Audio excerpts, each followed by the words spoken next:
दोस्तों, कैसे आप लोग? उम्मीद करती हूँ बिल्कुल ठीक होंगे। भी बिल्कुल हूँ। बस आप सोच रहे होंगे मैं कहाँ जा रही हूँ। हमेशा की तरह माँ के पास नहीं जा रही, सिर्फ हॉस्पिटल जा रही हूँ। जैसे कि मैंने पिछले ब्लॉग में कहा था, किसी ने मुझे पूछा था आप कैसे मैनेज करो, बैसाखी कहाँ पे रखते हो? तो मैंने बैसाखी दिखाई अभी आप लोगों को कि मैं पैरों के पास नीचे लिटा लेती हूँ और जब मैं अकेली होती हूँ तब मैं उसको मैं से खड़ी करती हूँ। हाथ पे गौर करना, क्योंकि में जो चूड़ी मैंने पहनी हुई थी वो रास्ते में ऑटो बैठ रही थी, तब वो चटक और खराब हो, तो रास्ते एकदम से पहनी जाइए लेके, तो मैंने किया और आप भी इग्नोर करना प्लीज। तो आज ब्लॉग है हॉस्पिटल जाने का। मैं जा रही थी AIIMS hospital, Delhi AIIMS hospital, काफी लोगों ने सुना होगा, जो सफदर हॉस्पिटल के पास में है। ठीक, तो मैं वहां जा रही थी और किस लिए जा रही थी ये भी बहुत इंपॉर्टेंट टॉपिक है, खासकर लेडीज के लिए, तो प्लीज ब्लॉग को पूरा देखना। मेरी सिस्टर्स यहाँ पे सुन रही हैं तो वेरी इंपॉर्टेंट व्लॉग, बहुत ज़्यादा ज़रूरी है।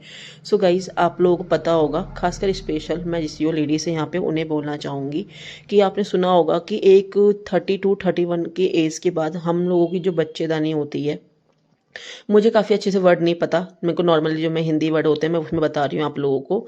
तो हमारी जो बच्चेदानी होती है, अक्सर सुना होगा आपने कि बच्चेदानी निकालनी पड़ गई, उसमें कैंसर हो गया, उसमें ये बीमारी हो गई, सुना होगा आपने इन्फेक्शन हो गया। तो 30 to 31 के एज के बाद ना हमारे साथ ये दिक्कतें हो जाती हैं। ठीक है, तो इसके फिर बाद में बहुत सी बीमारियां, हमें सब चीज़ मैनेज करनी पड़ती है, देखना पड़ता है, निकालना पड़ता है, इलाज करवाना पड़ता है। तो एम्स हॉस्पिटल में एक कैंप लगा हुआ है जिसमें सारी लेडीज़ डॉक्टर थी, बहुत अच्छी से उन्होंने सब कुछ मैनेज किया। तो मेरी भाभी और मैं वहाँ पर गए थे। मेरी भाभी डॉक्टर लाइन में है, आपको पता होगा, जैसे कि मैंने कई बार बता रखा है, तो इसलिए उनको ये सब चीज़ें इन्फॉर्मेशन मिलती रहती हैं। और ऐसा कुछ उनको लगा तो वो मुझे अपने साथ ले गई कि सविता तुम्हारी भी शायद एज इतनी ही हो रही है, तो चलो चलते हैं। मैंने कहा चलो कोई बात नहीं यार, सबके लिए कुछ ना कुछ करा है तो एटलीस्ट कभी खुद के लिए भी कुछ करके देख लें।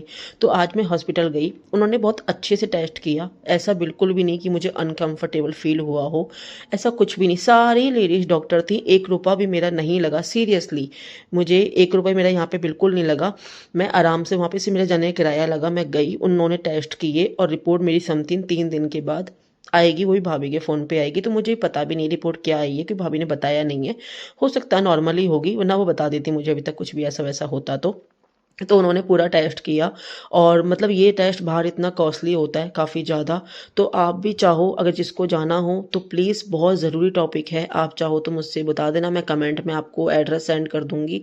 और अगर आप चाहें तो आप मुझे कमेंट ज़रूर करना, मैं ज़रूर बताऊँगी आप लोगों को। पूरा हॉस्पिटल बहुत ही, मैं फ़र्स्ट टाइम एम्स हॉस्पिटल में सेकंड टाइम गई हूँ, अंदर मैं फ़र्स्ट टाइम गई हूँ। और यहाँ की टाइल्स बहुत ज़्यादा स्लिप हो रही थी, मुझे बहुत दिक्कत हो रही थी चलने में। मैं, आप यकीन नहीं करेंगे, जब मैं चलने के टाइम पे इतना अनकंफर्टेबल फील कर रही थी कि मैं स्लिप ना हो जाऊं, मेरी बैसाखी, मेरे जूते स्लिप ना हो जाएं। मेरे जूते बिल्कुल सॉफ्ट वाले थे, रबड़ वाले, उसके बाद भी वो वहाँ पे स्लिप हो रहे थे।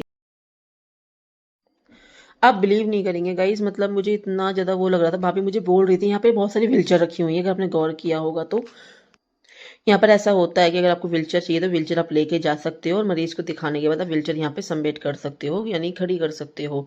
बट मैं बहुत स्लो स्लो चल रही थी सच में, मतलब मैं ये सोच रही थी कि मैं गिरूं नहीं, बस मैं पहुंच जाऊं। पर मुझे व्हीलचेयर, आपको पता है कि मुझे पसंद नहीं है, और मुझे बैठना, मतलब मुझे उस टाइम लग जाता है कि मैं व्हीलचेयर में बैठी होती हूँ कि आई एम डिसेबिलिटी।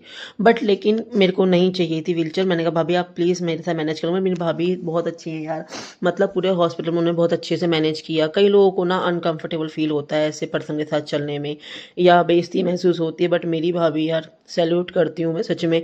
हर वक्त वो मेरे साथ इस तरह खड़ी होती हैं, कभी भी उनको ऐसा कुछ फील नहीं होता मेरे साथ। वो हर किसी को यही बोल रही थी कि नहीं मेरी ननद है, और मतलब उनको कभी भी ऐसी चीज़ें फील नहीं होती। और वो मेरे साथ चल रही थी कि नहीं से तो तुम चलो आराम आराम से, मैं हूँ। मैंने कहा चलो ठीक है। काफ़ी पब्लिक हमें नोटिस भी करती है, हम लोग जो चल रहे होते हैं, हम जब जा रहे होते हैं, कुछ कर रहे होते हैं, तो बहुत लोग हमें नोटिस कर रहे होते हैं। ऐसे ही मुझे पब्लिक में बहुत लोग मुझे नोटिस कर रहे थे कि कैसे चल रही हैं, क्या दिक्कत है। लेकिन नहीं, आई एम इग्नोर। इग्नोर करना हमारे लिए बहुत ज़रूरी होता है। अगर इग्नोर नहीं करेंगे ना इन लोगों को, हम इतना ज़्यादा ध्यान देंगे तो सच में हम लाइफ में कभी भी कहीं भी नहीं निकल सकते। और इस चीज़ में सबसे बड़ा हाथ मेरी भाभी का है, क्योंकि मैं पहले बहुत ज़्यादा सोचा करती थी कि मैं कैसे जाऊँगी कैसे नहीं। आप देख भी रहे हो, बहुत ही शाइनिंग वाइज टाइल्स थी, और इस पर मुझे चलने में बहुत ज़्यादा दिक्कत। मेरे जूतों के साथ साथ मेरी बैसाखी की रबड़ भी स्लिप हो रही थी, आप बिलीव नहीं करेंगे। मैं बहुत डर रही थी कि भाभी मैं गिर ना जाऊँ, भाभी मैं गिर ना जाऊँ। भाभी की कोई नहीं सविता, रुक रुक के चलो, पर चलो आराम आराम से चलो। चलो, गिर मत जाना बस तुम। वो मेरे आगे आगे थी और वो चुप चुप के मेरी वीडियो बना रही थी। आप बिलीव नहीं, यहाँ पे वीडियो बनाना अलाउड नहीं है। बहुत ही मतलब साइड में फ़ोन कवर करके उसके बाद उन्होंने वीडियो बनाई थी। तो गाइस बहुत ही अच्छा हॉस्पिटल है, बहुत ही सुविधा वाला है। ऐसा नहीं है कुछ स्लीप आपको चढ़ना है कुछ भी नहीं, लिफ्ट लगी हुई है। आप लिफ्ट पे आराम से आप जा सकते हैं, कोई दिक्कत वाली बात नहीं है। और दोस्तों पता है आपको सबसे बेस्ट मुझे इस हॉस्पिटल की क्या बात लगी, हर लिफ्ट के अंदर सिक्योरिटी गार्ड बैठा हुआ था। ऐसी कोई दिक्कत वाली बात नहीं थी कि भाई लिफ्ट रुक जाएगी या कोई दिक्कत परेशानी हो जाएगी। ओ वीडियो मैंने इन अंकल के ऊपर गौर किया, अदरवाइज़ मैंने गौर नहीं किया था कि ये भी थोड़े से डिसेबल हैं। कोई बात नहीं यार, सही में बाहर निकलते हैं तो हमें लाइफ में हमसे भी अच्छे, तो हमसे भी थोड़े डाउन में लोग मिल जाते हैं। मैं अपनी भाभी को ये बता रही थी, भाभी मैं चल रही हूँ ना, मेरे हाथ ना सुन हो रही है, मेरे हाथों में मतलब बिल्कुल जाम हो जाते हैं। तो भाभी बोल रही थी डॉक्टर को दिखाना सविता, बताना तो मैं ऐसा कुछ दिक्कत है तो, और इससे मतलब बहुत दिक्कत तो मैंने फिर जाकर डॉक्टर को जब दिखाया भी था, उनसे मैंने बात भी की थी, तो भाभी डॉक्टर ने मुझे बताया था कि आप एक्सरसाइज वगैरह करो। हो सकता है कि आप सिर्फ खाली बैसाखी से चलते हो तो इस वजह से ये मतलब कि हाथ जाम हो जाते हैं। तो एक्सरसाइज बहुत ज़रूरी है, 10 से 15 मिनट आप डेली फ्री बैठे होते हो जब भी, तो आप अपने हाथों की और पैरों की एक्सरसाइज करते रहा करो। तो जब मैंने ये सब बात आगे सूरज जी को बताया, सूरज जी ने बोला कि भाई थोड़ा चल लिया कर, थोड़ा सा एक्सरसाइज वगैरह कर लिया कर। तो सच बताऊं, जब मॉर्निंग में हम लोग बैठे होते हैं ना रोजाना, आप अभी आपको पता है कि मेरे हस्बैंड की 1 महीने से समथिंग नाइट ड्यूटी चल रही है उनकी, तो दिन में वो घर पर ही होते हैं। तो मॉर्निंग में रोज़ वो मुझे बाहर लेके बैठते हैं थोड़ी बहुत देर के लिए।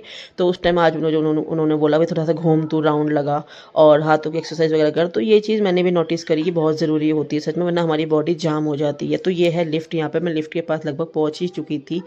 बहुत ही शाइनिंग वाइज टाइल्स थी, आप देख ही रहे हो। मेरा बहुत आने टाइम पे आप बिलीव नहीं करेंगे, मैं वीडियो नहीं बना पाई थी आने के टाइम की। अंदर से मैं जूते हाथ में लेके, भाभी ने मेरे जूते हाथ में ले रखे थे और मैं नंगे पैर चले जा रही थी। क्योंकि नंगे पैर चलने में क्या हो रहा था कि जो पैर है ना वो स्लिप नहीं हो रहे थे, वो मतलब टाइल्स को कवर कर रहे थे, पकड़ रहे थे, क्योंकि उसमें उस टाइम पसीने वगैरह थे पैरों में थोड़े बहुत, तो वो स्लिप नहीं हो रहे थे। तो भाभी ने मेरे जूते ना हाथ में रखे हुए थे। तो बट यार मतलब सीरियसली यार, मतलब भाभी कहते हैं ना दूसरे घर की बेटी अगर अपने लिए कुछ ऐसा करे तो बहुत बड़ी बात होती है। चलो बहनें और माँ तो हमेशा ही करती हैं, लेकिन अगर भाभी करे तो बहुत बड़ी बात होती है। लिफ्ट में बहुत ज़्यादा, लगभग बहुत ज़्यादा भीड़ थी, आप देख रहे हो टाइल्स में दिख रहा है आपको, मेरी भाभी फ़ोन लेके चुपके से खड़ी हुई थी और वीडियो हम थोड़ी बहुत ही कवर कर पाए थे। तो गाइज़ बहुत इंपॉर्टेंट टॉपिक है, अगर आप जाना चाहो ना तो प्लीज़ आप लोग ना जा सकते हो। मुझे कमेंट कर देना सिर्फ खाली, हर कमेंट का आपको आंसर मिलेगा।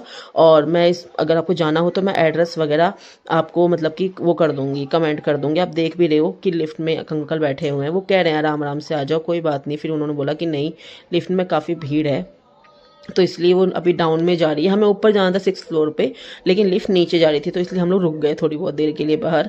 तो गाइज़ मुझे बहुत ही ज़्यादा मतलब कि चलने में बहुत दिक्कत हो रही थी। एक पल को मेरे मन में ये चीज़ आ रही थी मैं व्हीलचेयर ले लूँ, पर मैंने कहा नहीं सविता कोशिश कर।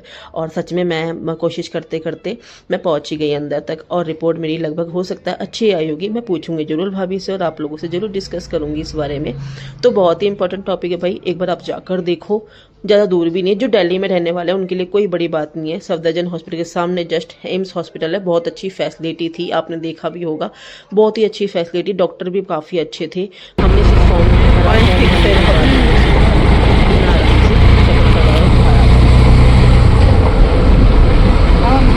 अब हम जा रहे हैं घर अपने।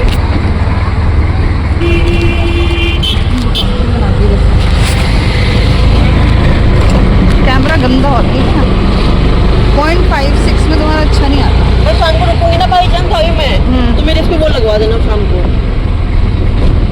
इस फोन खराब हो जाएगा बेवजह वरना। टेम्पर्ड हाँ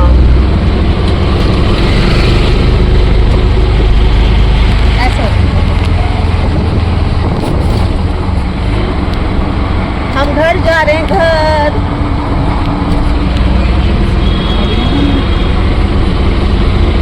पता नहीं बच्चों ने क्या।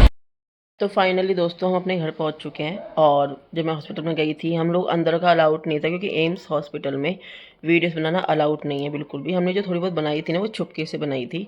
तो आपने देखा होगा कि मेरे वीडियोस में किसी में फेस नहीं दिख रहा है और किसी में आधा बॉडी आ रही है, तो इसी वजह से, क्योंकि हम लोग छुपके से वीडियो बना रहे थे फ़ोन को साइड में रख के, तो इस वजह से वीडियो बन नहीं पा रही थी।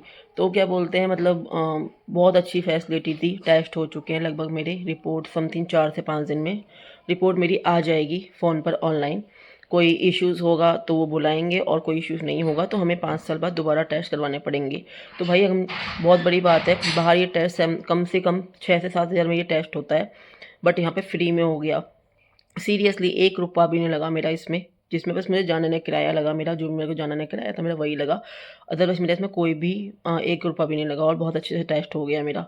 तो प्लीज़ आप लोग लेडीज़ हो, आपकी सेफ्टी आपके हाथ में ही है, बाद में कोई बीमारियाँ बने हमारे अंदर, इससे अच्छा हम पहले से उसका समाधान निकालें तो बहुत अच्छी बात है। और बहुत ही प्यारी फैसिलिटी थी, सारी लेडीज़ डॉक्टर थी, कोई भी जेंट्स डॉक्टर नहीं था। टेस्ट करने वाला भी, हर चीज़ मतलब लेडीज़ डॉक्टर के हाथ में थी। तो आप चाहो तो वही जा सकते हो यहाँ पे, जिसको एड्रेस चाहिए मैं उसको एड्रेस भी दे दूँगी। आप मुझे मैसेज कमेंट कर देना, मैं कमेंट में ही आपको एड्रेस सेंड कर दूँगी।